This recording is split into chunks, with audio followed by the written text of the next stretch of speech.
근래 들어 한국의 자동차 산업이 위기에 직면해 있다는 그런 진단들이 많습니다. 이것은 비록 미중 간의 무역 전쟁이라든가 이러한 국제 환경의 악화는 물론이고, 특히나 한국의 자동차 산업의 경쟁력이 고비용 구조로 경쟁력을 잃었다는 그런 진단들이 많습니다.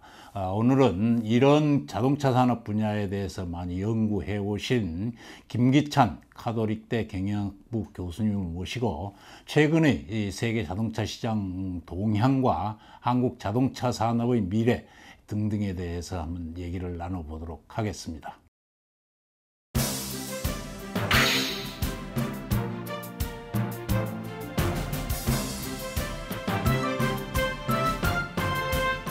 최근 GM이 지난 2월 달인가요? 네. 군산공장을 폐쇄했지요. 네, 네. 거기에다가 최근에 그 R&D 분야를 별도 법인을 만들어서 네. 이것도 좀 뭐 어떤 이상한 철수를 위한 예비 조짐이 아니냐 이런 네. 논란들이 많은데 네. 이런 GM의 그 움직임을 어떤 의미가 있고 뭐 어떻게 판단을 하고 계시는지요? 네.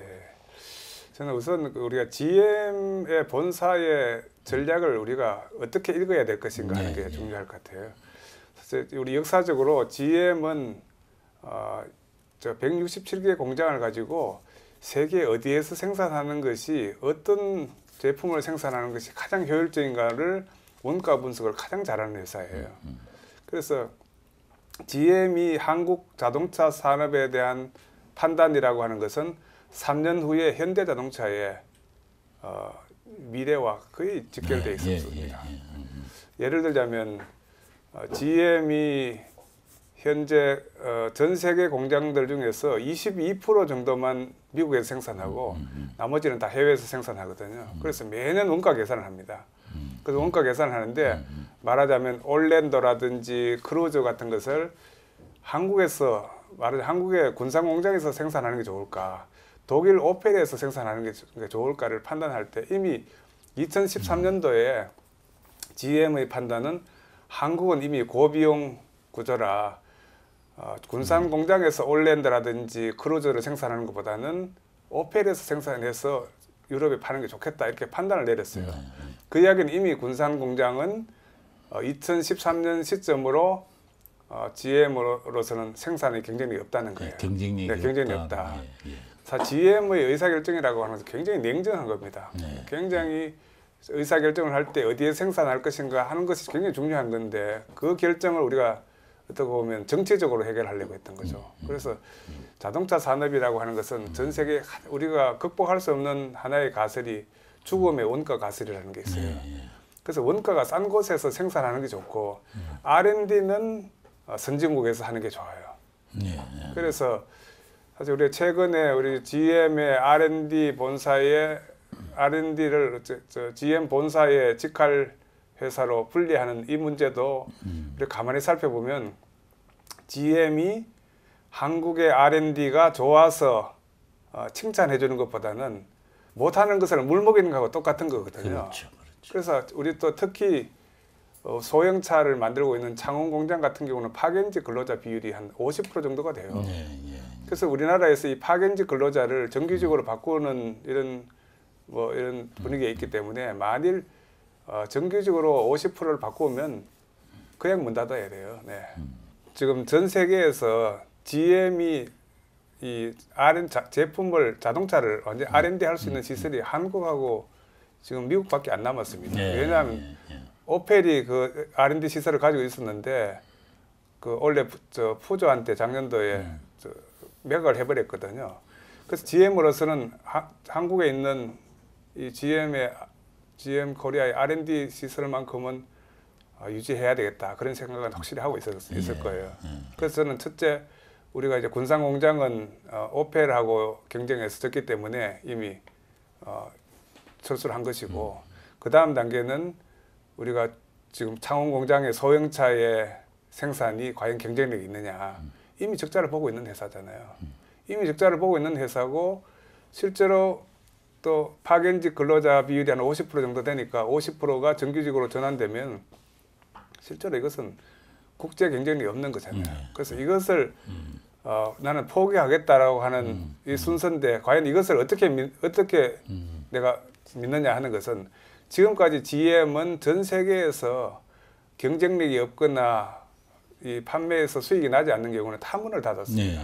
그래서 한국에서만이라고 한국에 이렇게 예외일 수는 없잖아요. 그렇죠. 그래서 나는 GM의 R&D 시설 분리라고 하는 것은 지금까지의 형태로 봤을 때 한국 자동차 산업의 미래를 판단하는 리트머스 시험지와 같은 거다. 과연 리트머스 시험지의 색깔을 바꿔주지 않는 한은 이 GM의 철수라고 하는 것은 저는 뭐 기정사실인 것이고 다만 시간 문제겠죠, 그죠? 이것이 아마 정치적인 혼란기에 이런 가능성이 있지 않을까 이런 생각을 하고 있습니다. 세계적인 기업들이 자동차 산업에 각축을 많이 벌이고 있지 않습니까? 그래서 상당히 세계 시장의 어떤 변화라 그럴까, 우리가 보는 그 여건 변화, 환경 변화 이런 건 어떤 게 있을 수가 있을까요? 그래서 전 세계 시장의 변화를 크게 보면 R&D는 자국이나 선진국에서 한다. 그 대신에 생산은 원가가 싼 곳으로 간다. 이런 원칙이 지켜지고 있는 거예요. 그래서 결국 GM 코리아의 가장 어려운 상대는 사실 중국 자동차예요. GM 상해에 사실 옛날에 GM 코리아가 해외에서 뭐 매출을 많이 올릴 때 예를 들면 190만 대 정도 CKD 포함해서 팔 때는 대부분을 중국에 팔았잖아요. 그죠? 중국에 CKD를 굉장히 많이 팔았거든요. 이제 이 시설이 GM 상해가 다 가져갔기 때문에 오히려 조금 있으면 GM 상해에서 생산된 자동차가 한국으로 역수입될 가능성이 굉장히 많은 거죠. 그래서 이렇게 보면 우리 한국 자동차 산업은 죽음의 원가 가설을 극복하지 못한 나라가 될 텐데 그러면 독일이라든지 일본은 어떻게 극복했느냐. 그래서 또 유사한 시기에 일본의 자동차 산업은 1995년도, 96년도가 지금 대한민국과 굉장히 유사한 시점이었습니다. 그래서 사실은 생산 시설이 전부는 아니거든요. 생산 시설은 우리가 그 밸류 체인에서 가치 사슬에서 하나의 점에 불과한 거예요. 그렇지. 그래서 우리 일본인 경우에는 고급 자동차는 일본에서 생산하고 그래서 예를 렉서스는 일본에서 생산하고 저렴한 자동차는 태국으로 옮기고 그러면서 이제 고부가 가치화로 갔는데 사실 우리 한국 자동차는 소형차라든지 중형차에 머물러 있고 SUV라든지 이런 대형차 개발에 실패했기 때문에 어떻게 보면은 제품으로서 대응도 지금 못하고 있고 저는 이 한국 자동차 산업의 실패를 두 가지 실패라고 보고 있어요. 하나는 제품 개발의 실패예요. 제품 실패고 또 하나는 시장 개척의 실패예요. 세계에서 가장 많이 팔리는 자동차, SUV라든지 대형 자동차라든지 이런 어떤 트렌드를 못 따라갔다는 거죠. 한국이 2013년까지 한국 자동차 산업이 진화하고 나서 그다음부터 진화가 없었던 산업이다 이렇게 보는 거죠. 그래서 또 하나의 문제는 사실 그 어떤 자동차든 많이 팔 수 있으면 되거든요. 그래서 2000년도에 우리 자동차가 어떻게 성장했는가 하는 거 보면 제품이라든지 품질을 올려서 성공한 부분들이 있지만 시장 개척을 통해서 성공했다고요. 브릭스라는 브라질, 러시아, 인도, 차이나라든지 이렇게 성장하는 시장에서 자동차 시장은 성장하게 돼 있거든요. 그래서 전 세계에 앞으로 5년 이내에 전 세계 자동차의 판매의 50%가 아시아 쪽으로 갈 수밖에 없는데 어떻게 보면 이 아시아로 가는 이런 이 적극적인 전략에서 실패를 한 거죠. 그 당시에 사실 일본이 차지하고 있었던 시장 점유율이 95% 정도 되거든요. 인도의 일본 자동차 시장의 점유율이 95% 정도 돼요. 동남아는 거의 그렇죠, 그렇죠. 그 95% 시장에 가보고 일본이 너무 차지하고 있기 때문에 한국이 불가능하다고 판단한 것이 그런 걸 보면 우리 자동차 산업은 유지하는 데는 급급했지만 개척하거나 개발하거나 이런 것들에 실패를 한 건 아니냐. 그래서 자동차 산업의 가장 큰 이 저주는 경쟁자보다 더 중요한 게 현실을 안주하려고 하는 업체들이 가장 위험한 거죠. 그래서 이런 업체들은 다 망했습니다. 그래서 이것을 뭐 죽음의 원가 가설을 극복하지 못한 현재의 저주다 이렇게 이야기하는 거죠. 그래서 현재를 지키려고 하고 미래에 도전하지 않는 기업들이 실패를 한 거죠. 지금 상당히 이제 현대자동차를 비롯해서 국내 자동차 산업이 정말 위기라고 그러고 지금 부품 산업들이 거의 다 도산도 많이 되고 정부에서도 지원책도 쓴다고는 하고 있지만 어쨌든 굉장히 어려운 상황인데 이걸 어떻게 극복해 나가야지요? 방금 제품 개발도 안 되고 시장 개척도 실패를 했다 그러는데. 그래서 저는 산업을 보는 사람들의 입장에서 보면 산업의 혁신은 시장에서 일어나는 거거든요. 사실 대한민국은 시장으로 보면 국토의 측면에서 보면 전 세계 이 영토의 0.07%밖에 안 되는 나라예요. 인구로 보면 0.7%밖에 안 되는 나라예요. 또 자원도 없는 나라예요. 그래서 사실 우리는 해외 시장을 개척하지 않으면 살 수 없는 나라예요. 이런 생각을 해야 되는, 이런 글로벌 생각을 해야 되는 거죠. 그래서 이게 1995년도에도 일본이 이런 유사한 이 논쟁이 있었습니다. 예를 들자면 도요타가 아시아로 가야 되는데 이거 누가 도요타가 아시아로 가고 나면 일본의 산업이 공동화되는 것 아니냐.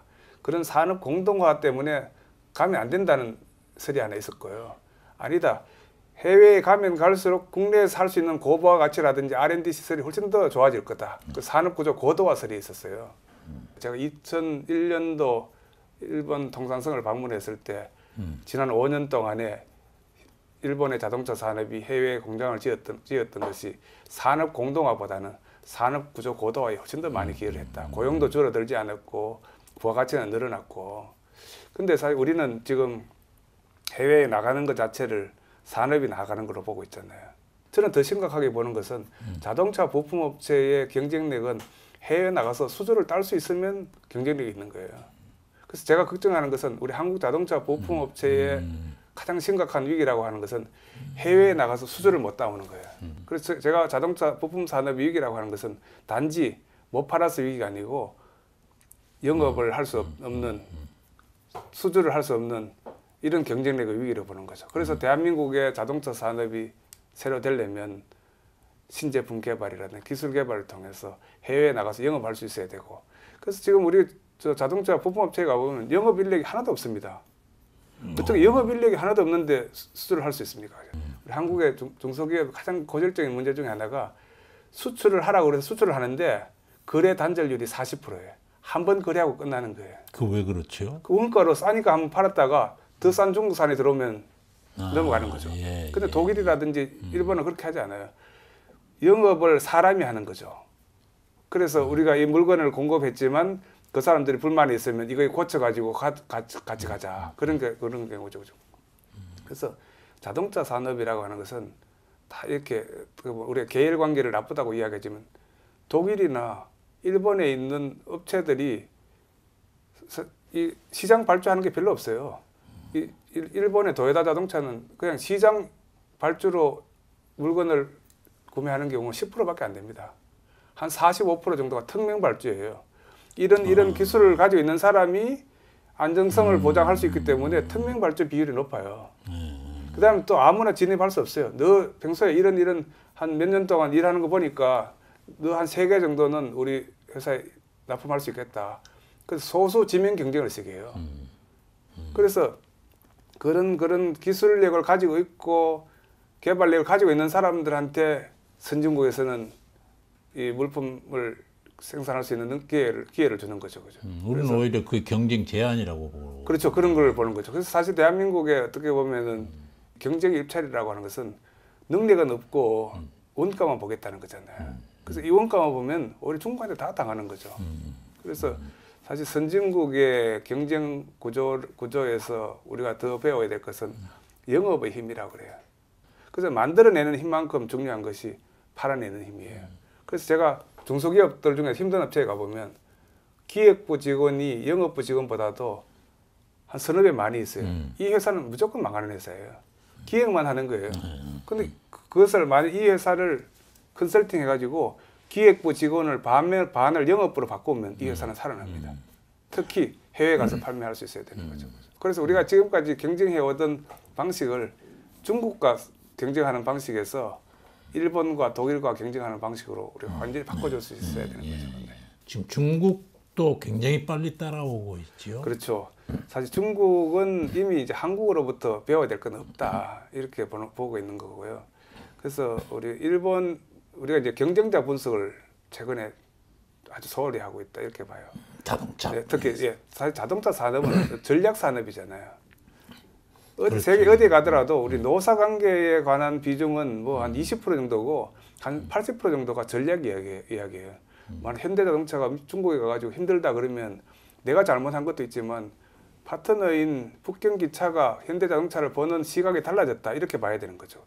예를 들자면 지금 옛날에는 현대자동차하고 같이 일을 해야 되겠다 하는 생각을 많이 가지고 있다면 지금은 북경기차의 또 다른 파트너가 벤츠인데 이제는 대중차 만들어내고 우리 신제품을 안 가져오는 현대자동차보다는 고급 자동차를 많이 가지고 있는 벤츠하고 우리가 거래를 하는 게 좋겠다.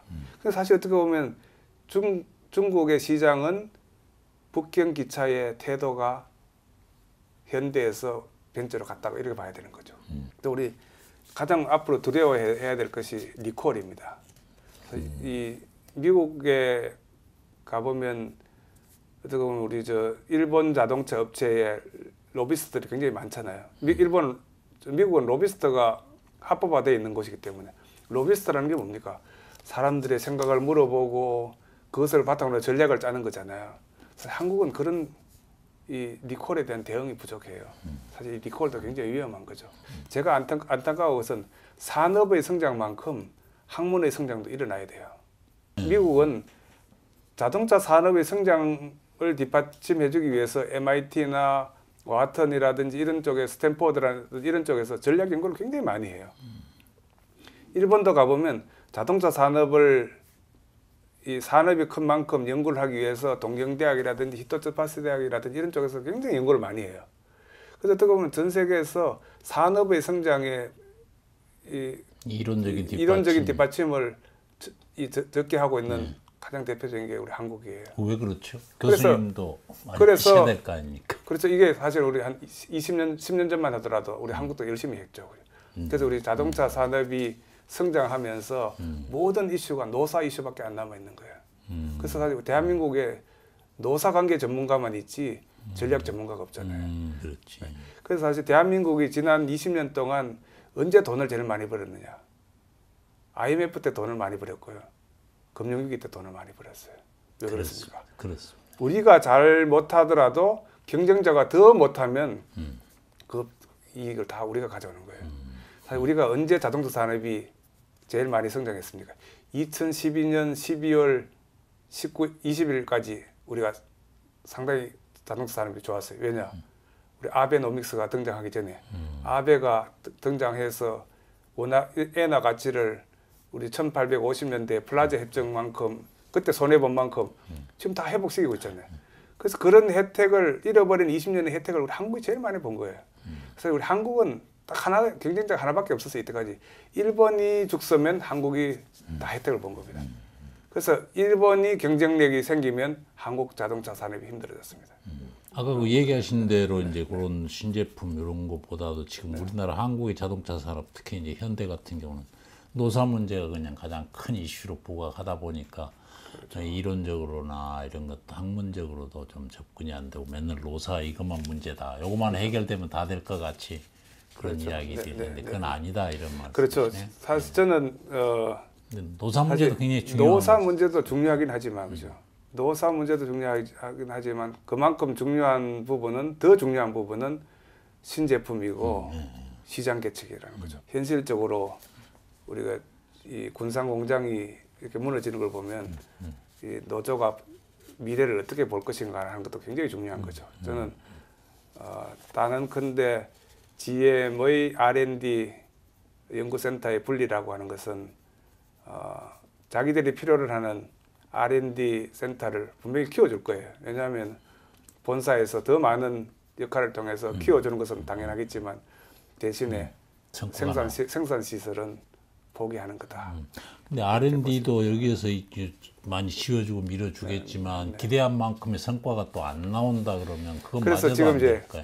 GM의 세계적인 R&D 센터는 2개밖에 없으니까 이 영역은 커질 수밖에 없는 거예요. 어디 미국 본사하고 한국하고 원래는 유럽의 오펠의 R&D 센터가 그 기능을 해왔죠.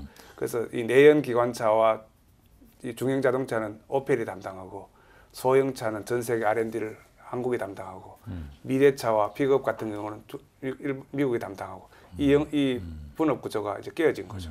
그러니까 한국이 이 GM에 뭐 철수만 자꾸 욕할 게 아니고 R&D 기왕에 또 이렇게 됐으면 이걸 아주 잘 키우고 하면은 국내 자동차 산업에도 도움이 많이 될 수 있다. 그렇죠. 사실 우리 GM이 한국에 들어올 때는 한국의 사람을 보고 들어온 거예요. 열정도 있고 열심히 하고 그래서 이 열정 때문에 들어와서 2012년도까지는 늘 GM 본사의 한국의 이야기는 야, 한국의 근로자, 한국의 경영자의 열정이 사실 우리를 감동시키고 있다 이런 이야기를 하다가 그죠. 이제 2013년 이후에는 그 열정만큼 우리 과격한 노조 때문에 힘들어하고 있는 거죠. 그래서 저는 이 한국 자동차 산업이 또는 GM 코리아가 살아가는 길은 우리 GM 본사가 가지고 있는 리트머스 시험지의 색깔을 바꾸지 않고서는 불가능하다. 근데 그러면 이 바꿀 수 있는 방법은 없는 것인가? 저는 늘 우리 이순신 장군의 긍정적인 마인드.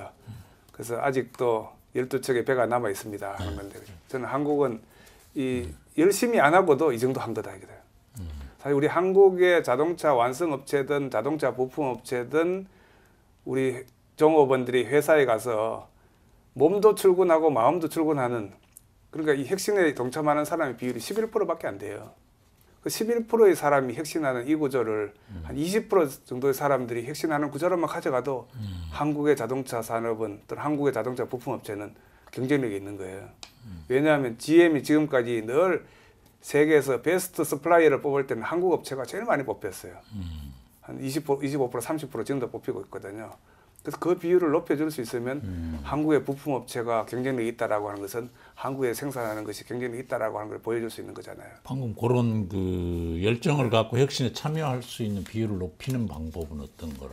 그래서 이제 가장 중요한 부분은 자동차를 설비 가지고 생산하는 이런 설비 중심적인 마인드를 바꿔야 돼요. 그 독일이나 일본은 자동차를 볼 때, 자동차 회사를 평가할 때 로봇이 많다, 생산 시설이 아주 첨단화되어 있다 이런 건 보지 않아요. 그것은 중국이 더 잘해요. 그래서 누가 어떤 아이디어를 가지고 내년도에는 더 나은 신제품을 만들어낼 수 있느냐 이런 걸 보는 거죠. 그래서 그게 하나고 또 하나는 우리 한국의 부품 업체들이 글로벌화를 거의 이렇게 안 했는데도 불구하고 이만큼 왔다라고 하는 것은 우리가 본격적으로 글로벌화를 한다면 한국 자동차 산업은 클 수 있는 여지가 굉장히 꽤 있는 거다. 그래서 노사가 힘을 합쳐서 이 두 가지 가능성을 보여줘야 되는 거죠. 지금처럼 과격하게 투쟁하는 이런 공장에서 혁신하고 이 개선하는 공장으로 바꿔줄 수 있어야 되고 그다음 또 두 번째는 신제품과 신기술을 개발해서 끊임없이 해외 시장을 개척할 수 있도록 해줄 수 있다면 한국 자동차 산업도 일본의 자동차 산업이라든지 독일 자동차 산업처럼 이렇게 빨리 달려갈 수 있지 않을까 이런 생각을 합니다. 어쨌든 자동차 산업이 이제 교수님 말씀대로 하면 열심히 하면 그런 대로 또 희망은 있다. 네. 그러니까 열심히의 조건은 어떻게 보면 혁신에 동참하는 사람의 비율을 높여야 된다. 그래서 제가 이 기업에 가보면 우리가 반대하는 24%의 사람들을 관리하는 데 지금까지 신경을 썼다면 이제부터는 11%의 혁신하는 사람의 숫자를 늘려가는 쪽으로 이게 사실은 3만 불 시대에 선진국이 해와오던 길이잖아요. 그래서 그리고 신제품을 가지고 영업하러 다니는 사람의 비율을 늘려가야 된다. 그래서 영업을 안 하고 이렇게 물건을 판매할 수 있었다라고 하는 것은 원가 경쟁력밖에 없잖아요. 그죠? 제품을 설명하고 기술을 설명하고 그래서 영업 경쟁력을 키워가는 것 이것이 독일과 일본처럼 되는 길이다 이렇게 생각합니다. 결국은 핵심은 사람이고 그중에서도 이제 기술 개발과 신제품 개발이고 그다음에 영업력을 높여라. 그렇습니다. 그 말씀으로 결론을 내도 될 것 같습니다. 네. 고맙습니다. 감사합니다. 감사합니다. 네.